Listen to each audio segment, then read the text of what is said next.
Sahabat GKI, para pemburu monyet di Afrika punya cara yang unik untuk menangkap monyet hidup-hidup. Teknik ini digunakan dengan memanfaatkan kelemahan monyet-monyet itu, yaitu monyet-monyet sangat bernafsu pada yang namanya kacang. Toples yang berleher panjang ditanam di dalam tanah, dan pada bagian atasnya diberi lubang agar monyet-monyet bisa melihat dan memasukkan tangannya pada toples tersebut. Toples yang sudah diisi kacang itu sangat efektif untuk menjebak para monyet. Karena begitu monyet-monyet memasukkan tangannya, mereka akan menggenggam sebanyak mungkin kacang dan mereka akan kesulitan menarik tangannya karena genggamannya yang terlalu erat dan genggamannya yang penuh dengan kacang itu. Dengan cara seperti itulah para pemburu monyet di Afrika bisa menangkap monyet hidup-hidup. Monyet-monyet terjerat, terperangkap karena tak mau melepaskan kacang. Andai saja mereka mau melepaskan atau mengambil kacang itu satu persatu, mereka tidak akan tertangkap. Sahabat GKI, pada dasarnya hidup adalah rangkaian seni melepas. Barang siapa ingin bahagia, dia juga harus mau melepas. Di dalam Yohanes 12 ayat 25, Tuhan Yesus mengatakan, barang siapa mencintai nyawanya, ia akan kehilangan nyawanya.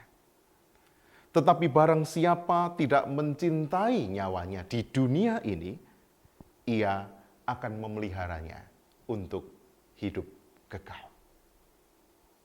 Sahabat GKI, di masa ekonomi yang sulit seperti sekarang ini, kesediaan melepas gengsi dan gaya hidup yang terlalu menonjolkan penampilan perlu dilakukan. Kita perlu melepas tuntutan keinginan yang bersifat sekunder demi menghemat pengeluaran. Hanya dengan cara itulah hidup kita terus bergulir. Orang yang semakin berusia juga harus bersedia melepas kebahagiaan masa kanak-kanaknya. Jika tidak, ia akan terus menjadi kekanak-kanakan, tidak dewasa. Untuk menatap hidup yang bahagia dan masa depan, kita perlu melepas kenangan-kenangan masa lalu, baik keberhasilannya, apalagi kepahitannya. Kita harus bersedia melepas kenangan sakit hati, benci, dendam, ataupun trauma masa lalu. Untuk memperjuangkan kejujuran, kita harus rela melepas kesempatan berlaku curang.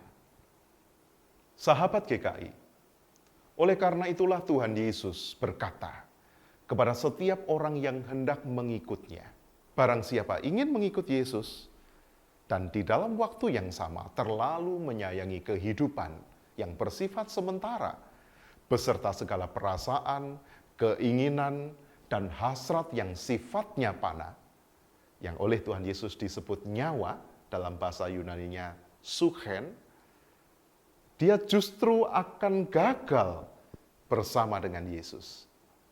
Sebab orang yang demikian akan melakukan segala sesuatu untuk mengamankan hasrat dan kefanaan itu.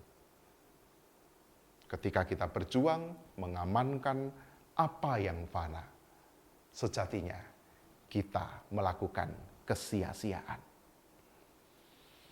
Tetapi sebaliknya, mereka yang bersedia berkorban perasaan, berkorban keinginan, melepas hasrat demi mengikuti rencana dan kehendak Allah, dialah yang akan beroleh kehidupan di dalam Kristus. Sahabat GKI, apakah Anda ingin mengikut Kristus dan bahagia?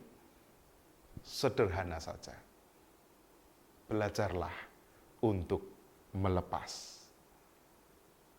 Sebab ketika kita melepas apa yang menjadi keinginan, kesayangan, kebencian, ketakutan, dendam, ikatan-ikatan kecanduan, kita melepas dengan ikhlas, maka justru di sanalah kita akan beroleh hidup yang penuh makna di dalam Tuhan. Sahabat GKI, jika Anda merasa diberkati dengan tayangan ini, silakan Anda berbagi. Lepaskan tayangan ini kepada para sahabat dan rekan-rekan jejaring sosial, agar mereka juga beroleh berkat Tuhan. Saya Andri Purnawan. Salam GKI, Genta Kasih Indonesia. Tuhan memberkati.